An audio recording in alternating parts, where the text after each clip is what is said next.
ओम शांति। आज की अव्यक्त मुरली का शीर्षक है निरंतर योगी बनने की सहज विधि। बाबा कहते हैं, जैसे एक सेकंड में स्विच ऑन और ऑफ किया जाता है, ऐसे ही एक सेकंड में शरीर का आधार लिया और फिर एक सेकंड में शरीर से परे अशरीरी स्थिति में स्थित हो सकते हो। अभी अभी शरीर में आए, फिर अभी अभी अशरीरी बन गए। यह प्रैक्टिस करनी है। इसी को ही कर्मातीत अवस्था कहा जाता है। ऐसा अनुभव होगा जब चाहे कोई कैसा भी वस्त्र धारण करना व न करना, यह अपने हाथ में रहेगा। आवश्यकता हुई धारण किया, आवश्यकता न हुई तो शरीर से अलग हो गए। ऐसे अनुभव इस शरीर रूपी वस्त्र में हो। कर्म करते हुए भी अनुभव ऐसा ही होना चाहिए जैसे कोई वस्त्र धारण कर और कार्य कर रहे हैं। कार्य पूरा हुआ और वस्त्र से न्यारे हुए। शरीर और आत्मा दोनों का न्यारापन चलते फिरते भी अनुभव होना है। जैसे कोई प्रैक्टिस हो जाती है ना, लेकिन यह प्रैक्टिस किनको हो सकती है? जो शरीर के साथ व शरीर के संबंध में जो भी बातें हैं, शरीर की दुनिया, संबंध व अनेक जो भी वस्तुएं हैं, उनसे बिल्कुल डिटैच होंगे। जरा भी लगाव नहीं होगा, तब न्यारा हो सकेंगे। अगर सूक्ष्म संकल्प में भी हल्कापन नहीं है, डिटैच नहीं हो सकते, तो न्यारेपन का अनुभव नहीं कर सकेंगे। तो अब महारथियों को यह प्रैक्टिस करनी है, बिल्कुल ही न्यारेपन का अनुभव हो। इसी स्टेज पर रहने से अन्य आत्माओं को भी आप लोगों से न्यारेपन का अनुभव होगा। वह भी महसूस करेंगे। जैसे योग में बैठने के समय कई आत्माओं को अनुभव होता है ना, यह ड्रिल कराने वाले न्यारे स्टेज पर हैं। ऐसे चलते फिरते फरिश्तेपन के साक्षात्कार होंगे। यहाँ बैठे हुए भी अनेक आत्माओं को, जो भी आपके सतयुगी फैमिली में समीप आने वाले होंगे, उन्हों को आप लोगों के फरिश्ते रूप और भविष्य राजपद के दोनों इकट्ठे साक्षात्कार होंगे। जैसे शुरू में ब्रह्मा में संपूर्ण स्वरूप और श्री कृष्ण का दोनों साथ साथ साक्षात्कार करते थे, ऐसे अब उन्हों को तुम्हारे डबल रूप का साक्षात्कार होगा। जैसे जैसे नंबरवार इस न्यारी स्टेज पर आते जाएंगे, तो आप लोगों के भी यह डबल साक्षात्कार होंगे। अभी यह पूरी प्रैक्टिस हो जाए तो यहाँ वहाँ से यही समाचार आने शुरू हो जाएंगे। जैसे शुरू में घर बैठे भी अनेक समीप आने वाली आत्माओं को साक्षात्कार हुए ना, वैसे अब भी साक्षात्कार होंगे।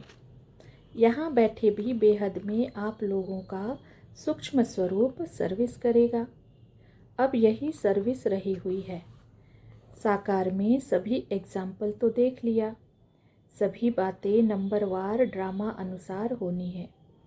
जितना जितना स्वयं आकारी फरिश्ते स्वरूप में होंगे, उतना आपका फरिश्ता रूप सर्विस करेगा। आत्मा को सारे विश्व का चक्र लगाने में कितना समय लगता है? तो अभी आपके सूक्ष्म स्वरूप भी सर्विस करेंगे।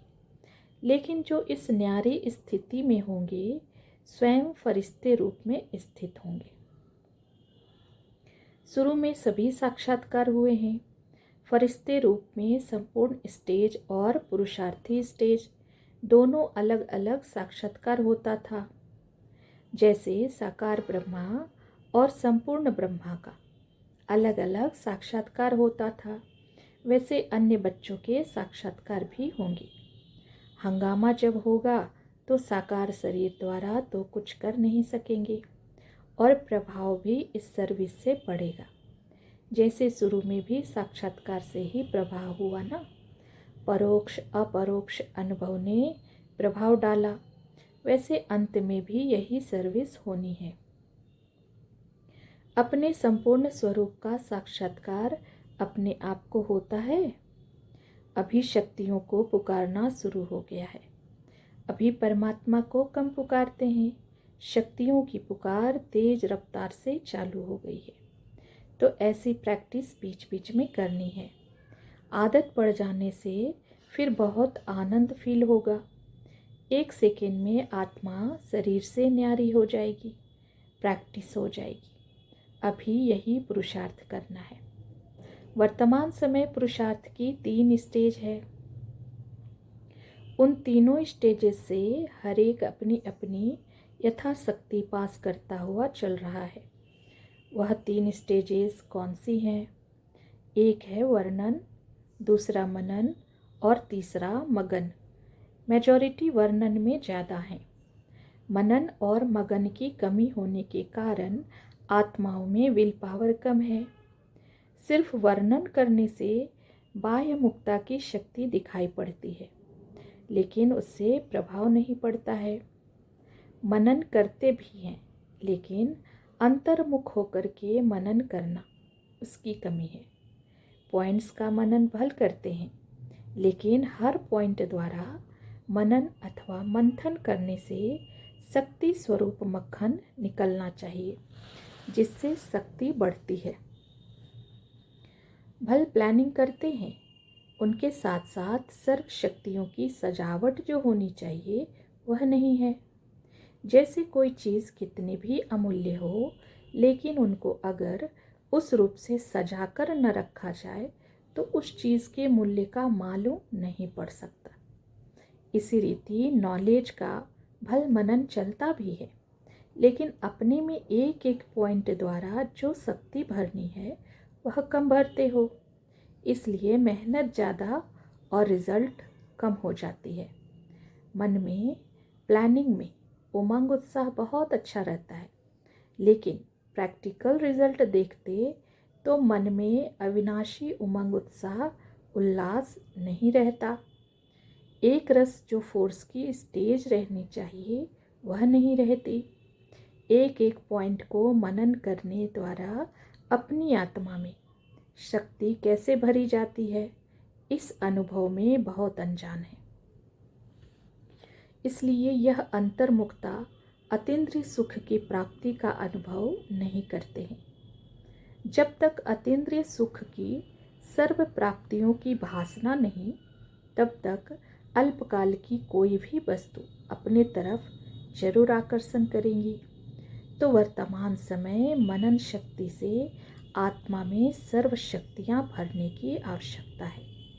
तब मगन अवस्था रहेगी और विघ्न टल सकते हैं। विघ्नों की लहर तब आती है जब रूहानियत की तरफ फोर्स कम हो जाता है। तो वर्तमान समय शिवरात्रि की सर्विस के पहले स्वयं में शक्ति भरने का फोर्स चाहिए। भले योग के प्रोग्राम्स रखते हैं, लेकिन योग द्वारा शक्तियों का अनुभव करना कराना, अब ऐसे क्लासेस की आवश्यकता है। प्रैक्टिकल अपने भले के आधार से औरों को भले देना है। सिर्फ बाहर की सर्विस के प्लान नहीं सोचने हैं, लेकिन पूरी ही नज़र चाहिए सभी तरफ। जो निमित्त बने हुए हैं उन्हों को यह ख्यालात चलना चाहिए कि हमारी इस तरफ की फुलवारी किस बात में कमज़ोर है। किसी भी रीति अपने फुलवारियों की कमजोरी पर कड़ी दृष्टि रखनी चाहिए। समय देकर भी कमजोरियों को खत्म करना है। शक्तियों के प्रभाव की कमी होने के कारण चलते फिरते सभी बातों में ढीलापन आ जाता है।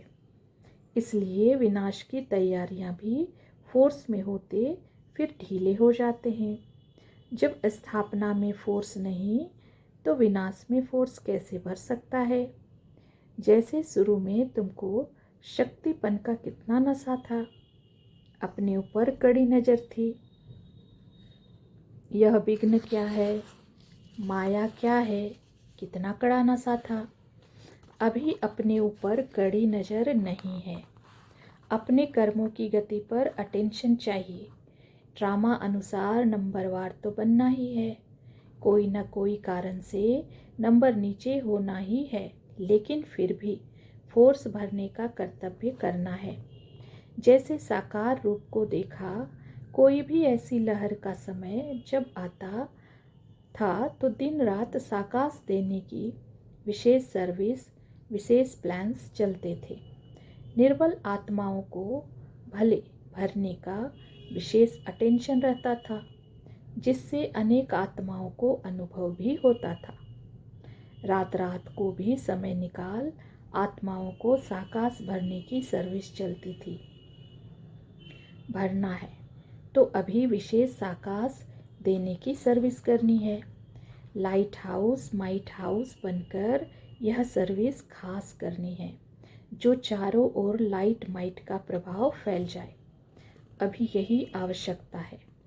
जैसे कोई साहूकार होता है तो अपने नज़दीक संबंधियों को मदद देकर ऊंचा उठा लेता है। ऐसे वर्तमान समय जो भी कमजोर आत्माएं संपर्क और संबंध में है, उन्हों को विशेष साकाश देनी है। निरंतर देह का भान भूल जाए। उसके लिए हर एक यथाशक्ति नंबरवार पुरुषार्थ अनुसार मेहनत कर रहे हैं। पढ़ाई का लक्ष्य ही है देह अभिमान से न्यारे हो देही अभिमानी बनना। देह अभिमान से छूटने के लिए मुख्य युक्ति यह है, सदा अपने स्वमान में रहो तो देह अभिमान मिटता जाएगा। स्वमान में स्व का भान भी रहता है, अर्थात आत्मा का भान।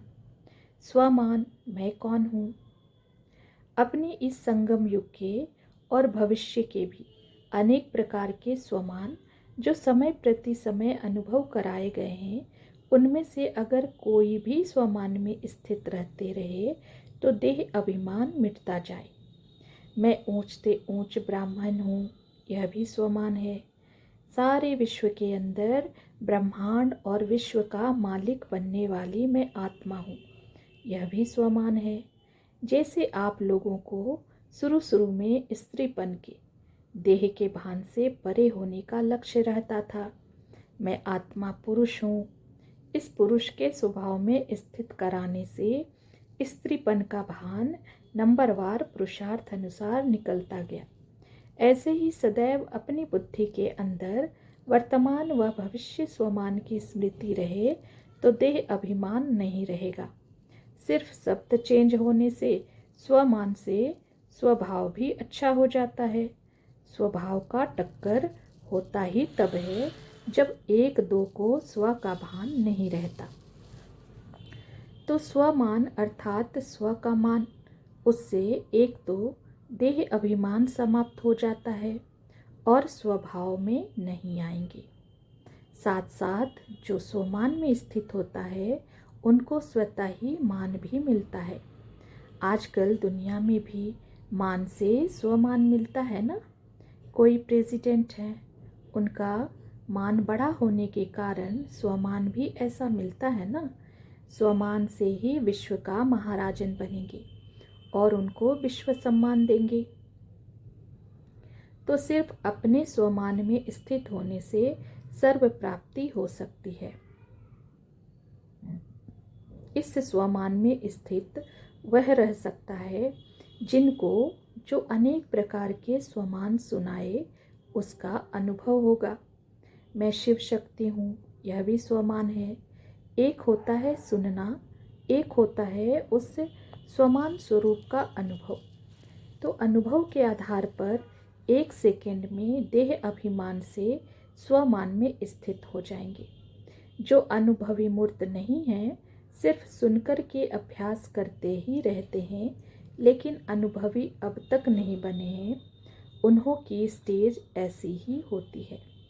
एक अपने स्वमान की लिस्ट निकालो तो लिस्ट बड़ी है। उन एक एक बात को लेकर अनुभव करते जाओ तो माया की छोटी छोटी बातों में कमज़ोर नहीं बनेंगे।